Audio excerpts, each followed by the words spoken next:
0. Il y a des mois où je suis à 0. Tant qu'il n'y a pas la demande officielle, nous ne sommes pas en couple. Comment t'as rencontré ton copain? Les commentaires, ça va être des t'es trop belle, t'es trop t'as des gros. Voilà, j'ai plusieurs demandes concernant mes pieds. Certains pètent plus haut que leur cul. C'est vraiment le terme. T'es juste quelqu'un qui fait des vidéos comme moi. Enfin, genre, t'es pas un humain premium, tu vois.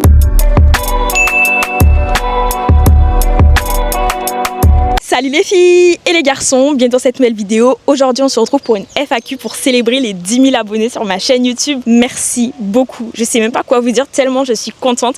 J'ai eu les 10 000 abonnés il y a à peu près 2 jours et depuis j'attends que de pouvoir vous filmer cette vidéo et vous remercier parce que franchement pour celles et ceux qui me suivent depuis un moment, vous savez à quel point YouTube c'est ma plateforme de cœur et à quel point j'affectionne le fait de vous partager des vidéos, à quel point je vous affectionne. Et aujourd'hui de savoir que j'ai 10 000 abonnés, en fait j'arrive même pas à réaliser tellement pour moi c'était un rêve. Après bien évidemment le rêve il est beaucoup plus vaste que ça, mais en tout cas on a déjà réussi à toucher une petite partie de mon rêve et ça franchement c'est génial. Et pour l'occasion je vous avais demandé sur mon Instagram quel type de vidéo vous aimeriez voir sur ma chaîne pour célébrer les 10K et ce qui est revenu le plus souvent c'était du coup de faire une FAQ, donc je pense que certains d'entre vous veulent un petit peu mieux me connaître ou peut-être même avoir des réponses à vos questions, donc je pense que vous êtes dans la bonne vidéo parce que là j'ai reçu exactement 113 questions. Oula ma main tremble. 113 questions, donc je pense que honnêtement il y a des questions à quoi je dois répondre et on va le faire dans cette vidéo. C'est trop bizarre à quel point ma main, regardez, c'est trop bizarre. Mais juste avant de commencer à répondre à vos questions, je ne peux que vous encourager à liker, partager et commenter cette vidéo, à vous abonner si ce n'est pas encore fait parce que maintenant on vise les 20K. Je sais c'est beaucoup mais je suis sûre qu'on peut le faire. On croise les doigts en tout cas. Et puis une fois que c'est fait, c'est parti, on commence à répondre à vos petites questions. Alors ce que j'ai mis en place c'est tout simplement un lien qui vous permettait de me poser vos questions de façon anonyme. Donc regardez un petit peu les questions. J'en ai ouvert quelques-unes histoire de voir si c'était intéressant et franchement il y a de quoi faire. Donc on va tout de suite commencer. Ah mince, je crois qu'il y a certaines questions qui ont été annulées. Oh my god. C'est tellement pas sérieux. En gros, je crois que sur l'application, au bout de 24 heures, les questions sont supprimées. Donc il manque certaines questions, je suis vraiment désolée. Bon, en tout cas, on en a quand même beaucoup, ne vous en faites pas. Première question, c'est parti. Comment t'as rencontré ton copain? Alors cette question, j'étais sûre et certain qu'elle allait tomber. Alors mon copain, je l'ai rencontré durant mon alternance de dernière année parce que du coup, il était dans la même entreprise que moi et on était collègues au début, on s'entendait bien et au fil du temps, ça s'est concrétisé. Voilà, il n'y a rien de plus à dire, on s'est vraiment juste rencontrés au travail et pour moi c'est les meilleures rencontres, c'est les rencontres dans la vraie vie. Donc voilà, franchement je suis trop contente de l'avoir rencontré de cette façon-là. Et puis ça fera une petite anecdote à raconter à nos bébés. Tu as déménagé pour vivre en Guadeloupe ou tu comptes repartir? Et si tu déménages, est-ce que tu nous feras un vlog sur ton déménagement? Bonne question parce que du coup actuellement je suis en Guadeloupe comme vous pouvez le constater, mais c'est uniquement pour les vacances d'été parce que du coup en septembre je vais repartir en métropole, enfin pas métropole mais en hexagone. Voilà, on va plutôt appeler ça comme ça, on va éviter d'utiliser des termes issus de la colonisation. Je ne reste pas du coup en Guadeloupe pour l'instant, voilà, ouvrez bien vos oreilles, pour l'instant.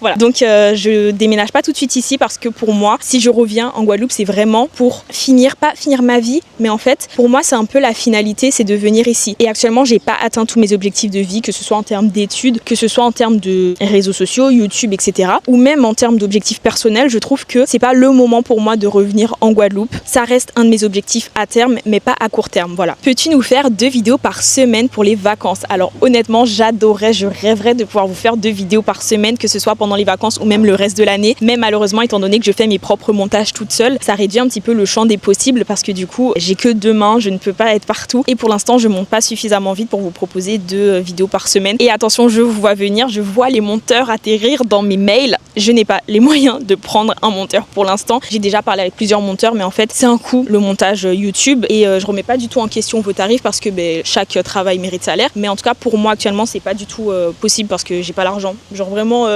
j'ai pas du tout les moyens de me prendre un monteur. Donc je préfère totalement pour l'instant monter mes propres vidéos et vous proposer une vidéo par semaine que j'aurais bien travaillé et dont je serais fière, plutôt que bâcler 2 vidéos et au final ne pas être fière, ne pas les apprécier et peut-être même que sur le long terme vous-même vous n'allez pas apprécier le contenu parce que ce sera fait à la va-vite, ce sera pas comme les vidéos du dimanche que je peux vous proposer à l'heure actuelle. Je suis un petit peu en train de me lancer des fleurs et en train de sous-entendre que mes vidéos sont de la haute qualité, mais en vrai oui, j'estime totalement que mes vidéos sont de très bonne qualité. Enfin pour revenir sur le sujet principal, j'ai pas du tout le temps de vous proposer 2 vidéos par semaine, mais en tout cas je rêverais et sur le long terme, c'est bien sûr l'objectif de vous proposer beaucoup plus de contenu, beaucoup plus régulièrement. Mais là, c'est vrai que étant juste une équipe d'une personne, c'est compliqué, vous voyez. Donc voilà, je galère. Honnêtement, je galère déjà suffisamment en étant seule. Je rêverais d'être dans une structure, mais une bonne structure, vous voyez. Mais là, c'est pas possible. Genre, je trouve personne et on ne me propose pas non plus. Les grosses agences ne sont pas du tout intéressées par mon profil. Donc voilà, je vais juste pour l'instant continuer toute seule et voir qu'est-ce que ça donne. Donc voilà, je pense avoir répondu à la question. J'aimerais énormément vous proposer 2 vidéos par semaine. Je sais que ça vous ferait énormément plaisir et même ça me permettrait d'avoir beaucoup plus de visibilité parce que l'algorithme verrait que je suis beaucoup plus présente sur ma chaîne. Mais malheureusement, je peux pas. C'est pas une histoire de flemme ou autre parce que vraiment, je peux me donner corps et âme à ma chaîne YouTube, mais je peux juste pas. Et ça, c'est dur de vouloir, mais de pas pouvoir. C'est très frustrant. Bref, en tout cas, voilà. J'aimerais beaucoup, mais je ne peux pas. Coucou, tu as des enfants et quel âge as-tu? Et félicitations pour les 10 000 abonnés. Alors, merci beaucoup. Je suis trop contente. Je pense que vous le remarquez. Et non, je n'ai pas du tout d'enfants, mis à part vous, mes petits bébés. Et concernant mon âge, j'ai 21 ans. Je suis née le 1er janvier 2005, donc j'ai eu 21 ans en janvier. Et j'aurai 22 ans le 1er janvier 2027. Depuis combien de temps es-tu avec ton copain et comment vous êtes-vous rencontrés? Bisous. Alors, bisous à toi aussi. Et concernant du coup la façon dont on s'est rencontrés, j'ai répondu dans une précédente question. Et pour la question qui concerne du coup depuis combien de temps on est ensemble, alors ça c'est un petit peu compliqué parce qu'en gros je vais vous expliquer, on se connaît depuis novembre 2025, mais il a officialisé les choses le 21 juin 2026. En gros, depuis novembre 2025 jusqu'à juin 2026, on a fonctionné comme un couple. C'est-à-dire que dès le début on a été très fusionnels, on a été du coup directement inséparables. Et en fait c'est un peu comme si on était déjà en couple, vous voyez, mais moi j'ai insisté sur le fait que je voulais une demande parce que je sais pas si vous les filles vous êtes comme moi, mais pour moi c'est important d'avoir la petite demande de veux-tu être ma petite amie pour être sûre et certain qu'on est en couple. Enfin c'est bizarre sachant qu'on était déjà comme un couple, mais moi c'est mon avis. Je sais que d'autres personnes avec qui j'ai parlé de ça ont été du même avis que moi. Je sais que d'autres personnes m'ont dit mais t'es totalement folle ma pauvre fille, vous êtes en couple en fait. Mais pour moi non, tant qu'il n'y a pas la demande officielle, nous ne sommes pas en couple. C'est comme si demain depuis 5 ans vous êtes avec un gars, vous vivez avec lui, vous avez des enfants ensemble et tout, et que vous allez me dire bah on est mariés. Bah c'est évident, on agit comme un couple marié. On est mariés. Non, bah non. Il n'y a pas eu de demande en mariage. Donc pourquoi dire que vous êtes mariés? Bah pour moi c'est exactement pareil. On peut pas être en couple s'il n'y a pas eu la demande. Voilà, je sais que c'est pas pareil. Des personnes comprendront, d'autres non. En tout cas pour moi c'est comme ça. Donc n'hésitez pas à me dire dans les commentaires si vous êtes comme moi ou si je suis juste une grosse folle. Mais moi je considère pas que je suis folle. Hein. Pour moi c'est logique, c'est normal. À l'époque, les gens demandaient. Enfin je sais pas, je suis pas folle. Du coup il m'a fait sa petite demande. On a été dans un parc, on a fait un petit pique-nique, on a emmené des toiles pour peindre. Chacun a peint du coup ce qu'il voulait de son côté. Et sur sa toile à lui il avait écrit veux-tu devenir ma petite amie en anglais. Et du coup bah voilà, on a officialisé de cette façon notre relation. Prochaine question, comment tu as fait pour te lancer? En vrai pour répondre à cette question je reprendrai une phrase mythique d'Orelsan qui est si tu veux faire des films t'as juste besoin d'un truc qui filme. Parce que pour moi il n'y a rien de plus vrai. C'est-à-dire que quand moi j'ai commencé YouTube, j'étais vraiment dans ma chambre, j'utilisais mon téléphone pour filmer. À l'époque c'était pas un iPhone 15, mon téléphone n'avait pas la meilleure qualité, j'avais pas non plus de micro, je faisais mes montages aussi sur téléphone, j'avais pas un Mac pour faire mes montages. C'est-à-dire que on va pas commencer au même stade auquel on est actuellement. Vous voyez souvent des gens sur les réseaux et vous allez vous dire oh mais eux ils ont ci, oh mais eux ils ont ça, je peux pas faire de vidéo parce que j'ai pas une Osmo Pocket 3, j'ai pas un Canon G7X, j'ai pas ci, j'ai pas ça. Mais en fait au début t'as pas besoin de tout ça, t'as juste besoin de quelque chose qui va pouvoir te filmer. Ce qui fera de vos vidéos des vidéos exceptionnelles, c'est avant tout vous et vous uniquement, ce que vous allez véhiculer à travers la caméra, ce que vous allez partager et tout simplement l'énergie que vous allez véhiculer. Donc pour revenir à la question de base, comment j'ai fait pour me lancer, je dirais juste que j'ai allumé mon téléphone un jour dans ma chambre chez ma mère et puis j'ai cru en moi, j'ai cru en ce que je rêvais de faire, j'ai mis beaucoup de volonté, j'ai travaillé de façon acharnée et j'ai pas lâché. Donc ouais, en vrai je dirais que pour se lancer il faut quelque chose qui filme, de la confiance en soi, de la détermination et toutes les autres qualités que je vous ai énumérées et vraiment juste croire en soi parce qu'au début vous allez être quasiment la seule personne à croire en vous. Or quelques exceptions, par exemple moi ma mère dès le début a toujours cru en moi, m'a toujours poussée à continuer ce que j'aime faire et pour ça je lui serai toujours reconnaissante. Mais je veux dire par là qu'au début c'est pas, vous allez pas faire l'unanimité hein. C'est-à-dire qu'il n'y a pas tout le monde qui va se dire waouh j'adore ce qu'elle fait, elle va aller loin, pas du tout. Mais en tout cas voilà, croyez en vous, croyez en vos rêves parce que personne ne le fera à votre place. Vivez la vie que vous voulez vivre parce qu'en soi vous en avez qu'une, donc ce serait dommage de passer à côté et d'un jour vous réveiller et de vous dire mince j'ai pas fait ce que je voulais faire parce que j'avais pas de matériel, parce que j'avais peur du regard des gens, etc. Tout ça, c'est souvent des excuses qu'on se donne à soi-même pour ne pas se lancer dans quelque chose. Mais au bout d'un moment donné, il faut réussir à passer par-dessus tout ça et tout simplement se lancer et faire ce qu'on veut faire. Parce que le temps passe et le temps, ça se rattrape pas. Je crois que j'ai pris beaucoup de temps à répondre à cette question, donc on va sans plus tarder passer à la suivante. Qu'est-ce que les réseaux sociaux t'apportent niveau finance et même dans la vie en général? Très bonne question, très bonne question. Les réseaux sociaux m'apportent, je dirais, de l'argent de poche. Voilà, je ne vis pas des réseaux sociaux et je pense que c'est pas pour maintenant parce que déjà en Guadeloupe, je trouve que c'est compliqué de vivre des réseaux sociaux. Après, comme dit, étant donné que je ne vis pas des réseaux sociaux, je peux pas dire si en France c'est plus facile, mais de ce que je vois, de ce que j'entends, en Guadeloupe, c'est très très compliqué parce que tout simplement les gens ont pas forcément de budget alloué à ça, ont du mal aussi à se dire qu'ils vont payer quelqu'un pour faire ça. Donc c'est vrai qu'en Guadeloupe, c'est sûr que je ne peux pas vivre des réseaux sociaux, du moins pas pour l'instant. En ce qui concerne du coup l'Hexagone, je sais que là-bas c'est beaucoup plus facile de vivre des réseaux sociaux. Je vois des gens avec beaucoup moins d'abonnés que moi à vivre des réseaux sociaux, donc des fois je me dis pourquoi pas moi, et je comprends pas. Donc sur le plan financier, les réseaux sociaux m'apportent de l'argent de poche, mais pas de quoi vivre, ça c'est sûr et certain. Donc si toutefois certains d'entre vous regardent cette vidéo et se disent que oui, ils vont se lancer sur les réseaux sociaux pour être riches, sachez que ce ne sera pas le cas. Enfin en tout cas pas tout de suite. Je sais que certains ont pu devenir riches grâce aux réseaux sociaux, mais c'est pas le cas de tout le monde. Toutes les personnes qui aujourd'hui arrivent à très très bien vivre des réseaux sociaux ont avant ça eu une très grande période où ils n'ont pas pu en vivre, ont eu un travail à côté, ont galéré et ont justement persisté. C'est justement ça qui fait qu'aujourd'hui ils sont au niveau où ils sont. C'est parce que au moment où c'était compliqué, au moment où ça ne payait pas, ils n'ont pas lâché, ils ont juste continué, et par passion. Parce que la passion, c'est ce qui fait que aujourd'hui tu vas continuer quelque chose qui ne te rapporte pas d'argent. Et ce qui est drôle, c'est que beaucoup de personnes pensent que je vis des réseaux sociaux. Souvent à l'école on me demandait alors t'en gagnes combien et tout par mois. 0. Il y a des mois où je suis à 0. Et en ce qui concerne la seconde partie de la question qui est qu'est-ce que les réseaux sociaux m'apportent dans la vie en général, je dirais déjà premièrement de la confiance en moi, et deuxièmement des opportunités. Troisièmement, en vrai, ça me permet de tout simplement avoir un objectif. C'est-à-dire que tous les dimanches, je sais que j'ai une vidéo à poster, driver ma semaine de sorte à ce que dimanche, j'ai une vidéo de prête, donc je vais faire du tournage, du montage, enfin ça donne vraiment un objectif. Je trouve que ça c'est vraiment cool, cette partie-là. C'est vraiment juste te pousser encore plus loin dans ta créativité et aussi dans le fait que tu es capable de faire quelque chose, de monter quelque chose toute seule, de me rendre compte que là... j'ai réussi à regrouper 10 000 personnes pour que tout ensemble elles appuient sur le bouton s'abonner sur ma chaîne. En vrai c'est une dinguerie si on s'en rend compte, et je suis super fière de moi de me dire que tout ça j'ai réussi à le faire seule, parce que enfin quand je dis seule, il y a bien sûr beaucoup de soutien de mes proches, mais je veux dire par là que j'ai pas une équipe de montage, de tournage, tout ça je le fais vraiment toute seule. C'est vraiment du made in Guada, made in Axel, et pour ça je suis très fière. Comment tu étais avant les réseaux et qu'est-ce qui a changé après les réseaux?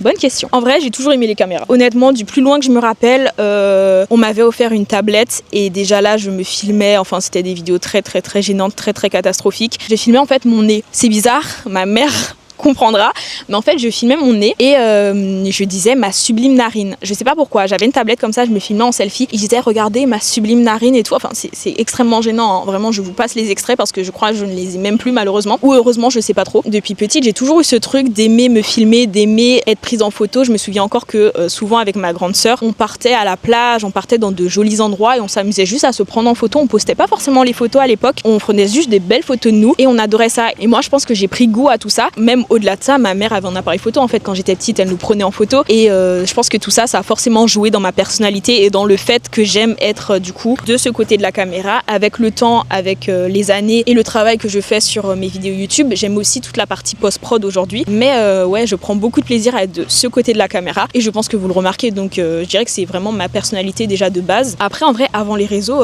j'étais comme vous, je suis comme vous, il y a pas vraiment de différence. Peut-être quelque chose qui a joué dans ma personnalité, c'est que j'ai grandi sans télé. C'est-à-dire que j'ai toujours été très créative, j'adore le dessin, j'adore tout ce qui est activité manuelle et tout. On pourrait faire des vidéos activités manuelles en mode Squeezie.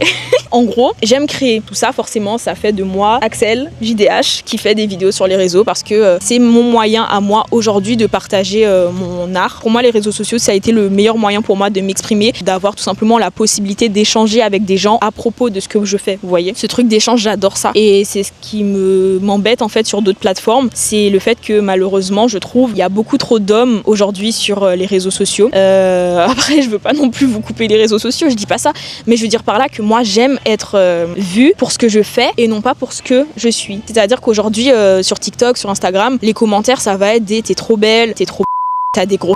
Enfin, c'est vraiment des choses comme ça qui te réduisent à ton physique, alors que moi, j'aimerais être vue pour beaucoup plus que ça. J'aimerais être vue pour les 10 heures de montage que je passe derrière chaque vidéo YouTube, pour les miniatures que je me casse la tête à faire à chaque fois. J'aimerais juste être vue pour le travail réalisé et non pas juste pour le fait que je suis mignonne. Parce que merci, je suis mignonne, ça fait plaisir une fois, deux fois, trois fois. Mais au bout d'un moment donné, j'aimerais juste que tu vois le fait que je te propose du contenu de qualité. C'est vraiment ce qui m'énerve sur les autres plateformes et c'est pour ça que j'adore ma communauté YouTube, parce que je sais que y a beaucoup de femmes qui me suivent suivent et ça j'adore. Et en plus de ça, j'ai des hommes qui me suivent aussi, mais c'est des hommes qui sont respectueux et qui sont là vraiment pour commenter des choses intéressantes et pas commenter des choses uniquement basées sur mon physique, vous voyez. Et concernant la seconde partie de la question qui est la personne que je suis après les réseaux, ou du moins depuis les réseaux, parce qu'en vrai j'ai pas arrêté les réseaux, bah je dirais que je suis toujours la même. Je suis toujours la même et je veux rester la même. Je veux vraiment pas changer. Je veux pas devenir arrogante ni hautaine parce que plus t'es dans le milieu, et encore je suis pas vraiment dans le milieu, je côtoie pas non plus tellement de gens des réseaux sociaux, mais je veux dire par là, quand t'es à des événements et que tu vois d'autres personnes qui sont aussi créateurs de contenu, tu te rends compte à quel point certains pètent plus haut que leur cul. C'est vraiment le terme. Il y en a, ils se prennent pas pour de la merde, hein, genre vraiment, tu te rends compte que même avec toi, qui est aussi du coup dans le milieu, donc techniquement t'es un collègue de travail pour eux, ben même avec toi ils vont être hautains en fait, ils vont se prendre pour je sais pas qui, alors que bah en vrai t'es juste quelqu'un qui fait des vidéos comme moi, enfin genre t'es pas un humain premium, tu vois, genre t'es vraiment juste un humain qui a décidé de se filmer, tout comme quelqu'un d'autre va décider de lire un livre, tu vois. Mais voilà. Donc ouais, vraiment je veux juste rester la même parce que pour moi c'est essentiel de pas changer quand le nombre d'abonnés gonfle, et je pense que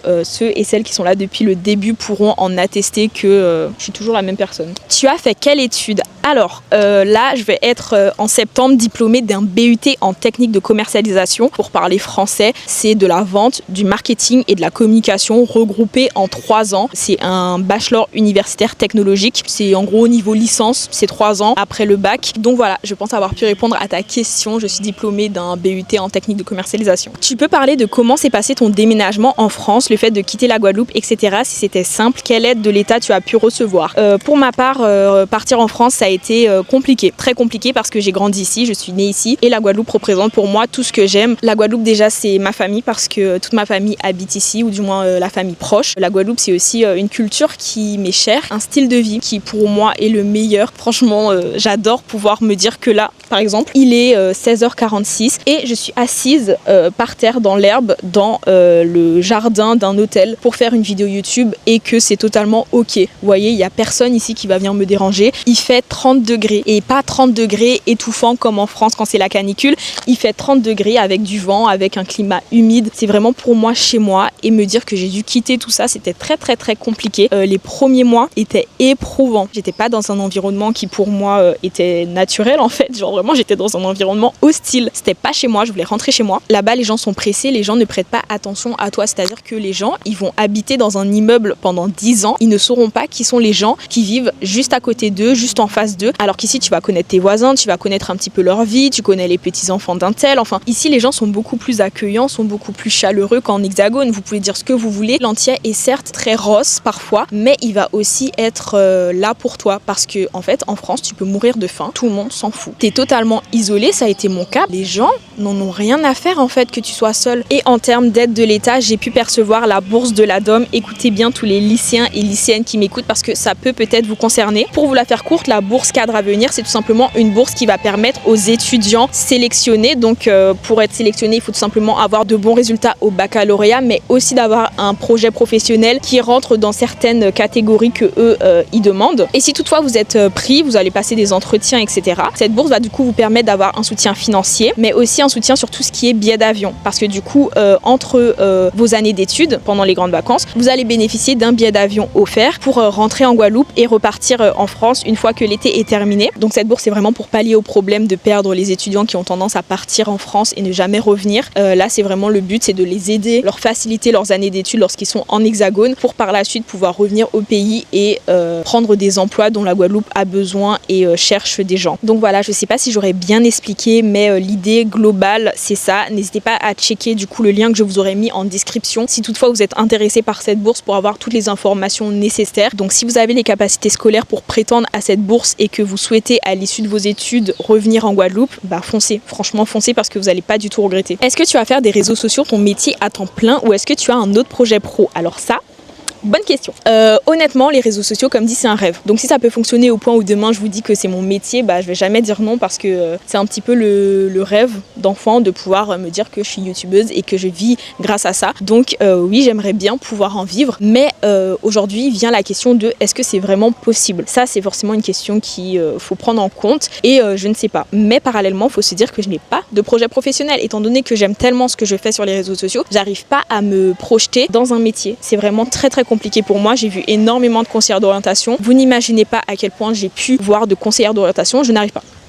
j'arrive pas à me projeter ailleurs que sur les réseaux sociaux, donc on peut que croiser les doigts pour se dire que ça va fonctionner. Et si un jour ça fonctionne pas et que je suis obligée du coup de travailler dans un métier autre que les réseaux sociaux, bah écoutez, ce sera la vie, mais je ne sais pas du tout qu'est-ce que ce sera, parce que comme dit, je me vois pas ailleurs, j'arrive pas à me voir heureuse dans un autre métier. Donc on verra bien, on peut que du coup croiser les doigts pour que tout ça fonctionne pour moi, parce que bah je sais pas ce que je veux faire d'autre. Comme dit, j'ai fait des études pour me dire que j'ai un bagage et que si demain tout ça ne fonctionne plus, bah je peux me rapatrier vers un emploi plus classique, mais franchement je me vois pas ailleurs que sur les réseaux, donc compliqué. Au moins j'aurais fait des études et si demain je dois trouver un travail, bien que je ne sache pas lequel, je peux. Comment on fait pour te rencontrer en vrai sur Paris? On ne me rencontre pas. Non mais en vrai, j'ai pas le nombre d'abonnés pour faire des meet-up. Et meet-up c'est un peu genre 2015. Je veux dire par là, j'ai pas une communauté assez large pour me dire vas-y demain je fais un événement où je propose à certains abonnés de me rencontrer et tout. Si un jour j'ai une communauté assez large, bien sûr que je le ferai parce que ce serait avec joie que je vous rencontre. Déjà quand je vous croise à des événements, je suis trop contente, que ce soit à la Holding, que ce soit à la plage, que ce soit ailleurs. Je suis toujours trop contente de vous rencontrer en vrai et de voir un petit peu vos petites têtes et de découvrir qui se cache derrière les 10 000 abonnés. Ce serait avec plaisir, mais pour l'instant en tout cas ce n'est pas à l'ordre du jour, mais quand ça le sera, vous le saurez. Pourquoi t'as voulu commencer YouTube? Tout simplement parce que ce milieu me passionne depuis petite, que ce soit Squeezie, que ce soit Cyprien, Mister V, c'est vraiment des gens avec qui j'ai grandi et je rêvais de faire comme eux. Aujourd'hui me dire que je peux un petit peu faire comme eux avec mes 10 000 abonnés, pouvoir faire des vidéos, merci les 10 000 abonnés, franchement ça me fait trop plaisir, j'espère un jour avoir un trophée YouTube. C'est vraiment un monde que je voyais de loin et que je rêvais de pouvoir toucher et aujourd'hui je peux en toucher une petite partie et ça me fait trop plaisir, donc vraiment je dirais que c'est un rêve d'enfant YouTube et c'est pour ça que j'ai voulu commencer. Et aussi pour pouvoir faire des FAQ.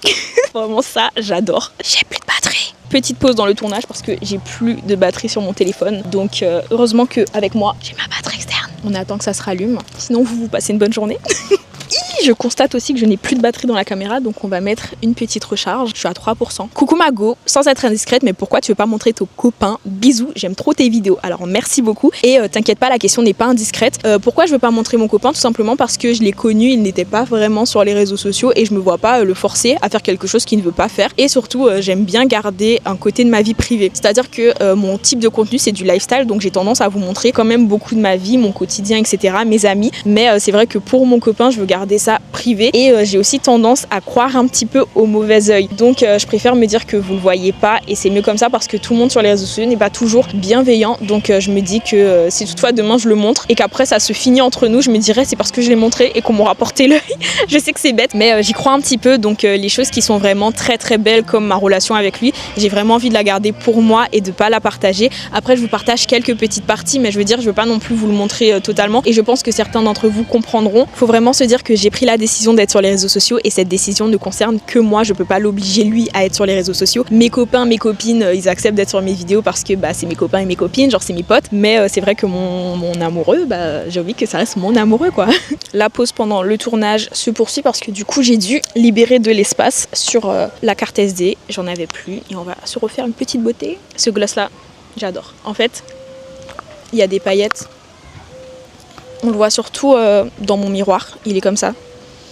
Hello, à quand un business pour les fétichistes, des beaux pieds féminins, vidéos, séances payées, etc. Alors, pas pour tout de suite, ou du moins jamais, parce que comme dit précédemment, ça illustre parfaitement ce que je vous disais tout à l'heure sur les hommes qui du coup veulent toujours quelque chose que toi tu ne veux pas leur donner. C'est-à-dire que moi sur les réseaux, je veux donner de la créativité, du contenu, lifestyle, des vlogs, je ne veux pas donner mes pieds. Voilà, j'ai plusieurs demandes concernant mes pieds. Je ne vous ferai pas payer mes pieds, je ne vais pas non plus vous les donner gratuitement, ne croyez pas ça. Ça ne m'intéresse pas, pour moi c'est un type de prostitution et je ne souhaite pas du coup faire ça avec mon image. Je voudrais ta bénédiction pour pouvoir me marier avec Stéphie. Elle est incroyable. Alors je suis d'accord avec toi, Stéphie est incroyable, mais malheureusement tu n'auras pas ma bénédiction. Je pense que Stéphie est une grande fille et elle te donnera d'elle-même sa bénédiction si toutefois elle souhaite se marier avec toi. Tu fais quoi dans la vie? Tu habites dans quelle région en France? Jusqu'à présent j'étais étudiante et j'habite en Île-de-France. Combien tu veux? Vous voyez ce que je vous disais tout à l'heure?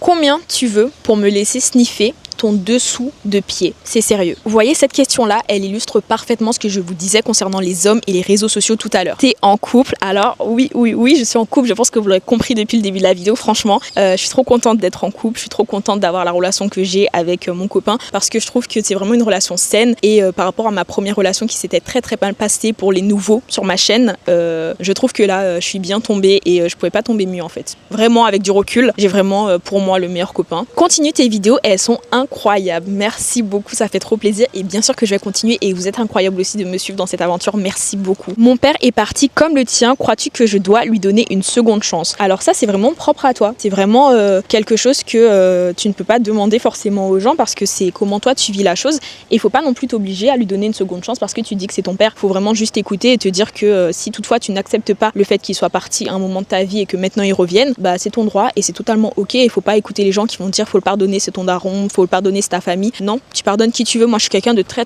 rancunière. Les gens qui me connaissent savent, mais voilà, il y a des gens pour qui j'ai du coup beaucoup de colère à l'heure actuelle et j'estime du coup qu'ils ne font pas partie de ma vie et je ne veux pas qu'ils fassent partie de ma vie, que ce soit des membres de ma famille ou non. Pour moi, de mon côté en tout cas, t'as pas le droit de décider de me blesser, de me faire du mal et que quand toi tu le décides, tu reviennes. Parce qu'un jour en fait t'as juste brisé mon cœur, tu t'es permis de me faire du mal et ça pour moi c'est impardonnable. En fait je suis très rancunière. Quand on me connaît c'est compliqué, surtout si pour toi j'avais beaucoup d'amour, si tu décides malgré ça de me faire du mal, c'est vraiment le moment où tu auras décidé de quitter ma vie en fait. Le moment où tu me fais du mal, c'est au revoir. Bref, du coup voilà, c'est vraiment propre à toi, décide si oui ou non, pèse les pour et le contre et vois si ça t'a vraiment énormément affecté son départ. Je pense que oui vu que c'est ton père, mais vraiment je ne peux pas te donner d'avis sur ça, c'est vraiment propre à toi. Et là vous voyez, je tombe sur plein de questions qui sont totalement déplacées. À quand un mime? Tout à l'heure on m'a demandé, enfin je vais même pas le dire ici, mais il y a aussi beaucoup de moments comme ça quoi. Tes conditions pour me laisser sentir tes pieds après le sport. Toujours plus. Bravo Mago, 10K, trop fière de toi. Merci beaucoup. Ça c'est sûr, c'est une fille comment c'est écrit avec le petit cœur rose et tout. Franchement, cœur sur vous mes go qui regardez les vidéos. Voilà, et bisous les garçons. Voilà, je sais que vous êtes aussi là. Comment se passe ta relation en distance avec monsieur? Pas très compliqué. Alors pour celles et ceux qui se posent la question, en fait, quand elle dit relation à distance, c'est parce qu'actuellement je suis du coup en vacances en Guadeloupe et lui il est du coup en Île-de-France. En vrai c'est compliqué, mais je pensais que ça le serait plus. On s'appelle plusieurs fois par jour, donc en fait on se voit, on se raconte nos vies en fait, concrètement. Tout se passe super bien et on arrive à garder le contact et on n'est pas en mode on se parle pas pendant les 2 mois et après on se revoit. Donc franchement tout se passe très bien. Je pensais que ça se passerait 1000 fois pire que ça. Je m'imaginais déjà couché au lit en train de pleurer et en fait tout va bien. Il y a vraiment juste la sensation de manque qui est difficile, mais tout va bien. C'est quoi ton plus grand rêve? Comme je vous ai dit tout à l'heure, j'ai peur de l'œil des gens. Du coup, j'aime pas partager trop mes projets, mes rêves et tout. Donc, secret. Mais vous y contribuez en tout cas. Voilà, vous avez juste ça à savoir. Il y a beaucoup de questions sur mon copain, de vous le présenter, etc. Comment on s'est rencontrés, depuis combien de temps? Es-tu du genre jalouse? Alors, non, plus maintenant. Avant, dans ma première relation, j'ai eu des moments où j'étais jalouse, mais après j'étais jeune et je dirais que je savais pas aimer correctement, vous voyez. Et je dirais que j'ai beaucoup évolué, donc aujourd'hui je suis plus jalouse. C'est vrai que t'as un peu ce côté possessif, tu vois, tu vas pas forcément aimer tout, c'est sûr. La jalousie c'est toujours bien à petite dose, mais je dirais pas que je suis jalouse en vrai. Genre j'ai mon copain, j'ai envie d'avoir mon copain pour moi, mais faut quand même accepter que des fois il est avec d'autres personnes et qui vit sa best life et que c'est comme ça. Après on est quand même quasiment tout le temps ensemble, donc après j'ai pas vraiment raison d'être jalouse non plus. Est-ce que monsieur t'a rejoint au pays? Et ce sera la dernière question de cette FAQ. Alors non, actuellement je suis toute seule ici chez ma famille et je vous le dis à vous, je ne le dirai pas ailleurs parce que du coup vous avez droit à l'exclusivité, mais il va me rejoindre en septembre pour 2 semaines, donc on va pouvoir profiter ensemble et j'attends que ça. Donc voilà, je crois qu'on est sur une fin de vidéo. J'ai pu répondre à toutes vos petites questions, mis à part celles que malheureusement j'aurais perdues comme je vous ai expliqué en début de vidéo, mais je me dis heureusement parce que là déjà je crois que j'ai filmé pendant plus de 3 heures. Vous avez vu le soleil se déplacer tout au long de la vidéo, donc là c'est peut-être mieux que j'ai perdu certaines questions parce que j'aurais voulu répondre à toutes les questions. Dites-vous qu'au début je pensais que pour les 10 000 abonnés il y avait un trophée YouTube alors qu'il n'y en a pas. Faudra attendre les 100 000. Ça c'est long par contre, je sais pas quand est-ce qu'on les atteindra. Je me pose la question, tu fais comment pour avoir confiance en toi? Alors en vrai, pour répondre à cette question, j'ai rien de mieux que de vous dire que là actuellement je suis assise dans l'herbe dans le jardin de la Creole Beach et il y a beaucoup de gens qui passent depuis tout à l'heure et pourtant je continue à filmer ma vidéo, je ne suis pas gênée parce qu'en fait il faut se dire que si toutefois vous avez un projet et que vous êtes en train de réaliser ce projet et que vous savez pourquoi vous réalisez ce projet, par exemple là de filmer cette vidéo dans ce jardin, et ben en vrai pourquoi vous devriez être gêné? Pourquoi vous devriez avoir peur du regard des autres? Parce qu'en vrai vous savez pourquoi vous le faites. Vous savez pourquoi vous êtes en train de le faire. Les autres ne savent pas, mais ils n'ont pas besoin de savoir si vous le savez, vous voyez. Les gens qui voient une fille un petit peu bizarre assise au sol en train de parler à une caméra se disent bah qu'est-ce qu'elle est en train de faire, vous voyez, mais ils sont pas forcément en train de penser à mal, et peut-être que si, et si c'est le cas, bah tant pis, vous voyez. Mais moi je sais que si toutefois je filme pas ma vidéo aujourd'hui, bah demain je me fais coiffer, après-demain j'ai la aqua, après-demain j'ai ci, j'ai ça, etc. Et que du coup j'aurai pas le temps de faire le montage pour dimanche, donc je dois filmer ma vidéo. Donc je pose ma caméra ici, je viens ici parce qu'il y a un beau décor, je pose ma caméra, je me filme, et si ça dérange certaines personnes, bah tant pis, vous voyez, j'ai des objectifs à atteindre, et pour les atteindre je dois filmer cette vidéo aujourd'hui. Et du coup bah s'il y a des gens, tant pis, si ça leur déplaît, tant pis, et s'ils ont un avis me concernant, bah tant pis aussi, parce que je les reverrai plus, et même si je les revois, bah tant pis. Eux aussi des fois ils font des choses et moi je suis pas là en train de juger, vous voyez, et vous verrez que les choses seront beaucoup plus faciles à partir du moment où vous allez réussir à vous dire que l'avis des gens il est là-bas, vous voyez, et vous êtes là, mais eux ils sont quand même là-bas et vous êtes là. Donc qu'est-ce qu'on en a à faire de ce qui est là-bas? Quand on marche on voit pas derrière, donc pourquoi faut se dire que il y a des gens derrière qui sont en train de se dire des choses à mon sujet? On s'en fout. Vraiment, ils sont derrière. Et s'ils sont derrière, c'est pour une raison. Parce que vous, là, vous faites que eux, ils n'osent pas faire parce que eux, ils ont peur du regard des gens. Donc vraiment, faites ce que vous voulez faire, croyez en vous et tout ira bien, mes bébés. En tout cas, voilà, j'aurais adoré tourner cette petite vidéo YouTube dans le jardin de la créole. Encore une fois, merci à vous. Merci à toutes celles et ceux qui s'abonnent à ma chaîne, à ceux qui s'abonneront suite à cette vidéo. N'hésitez pas, abonnez-vous.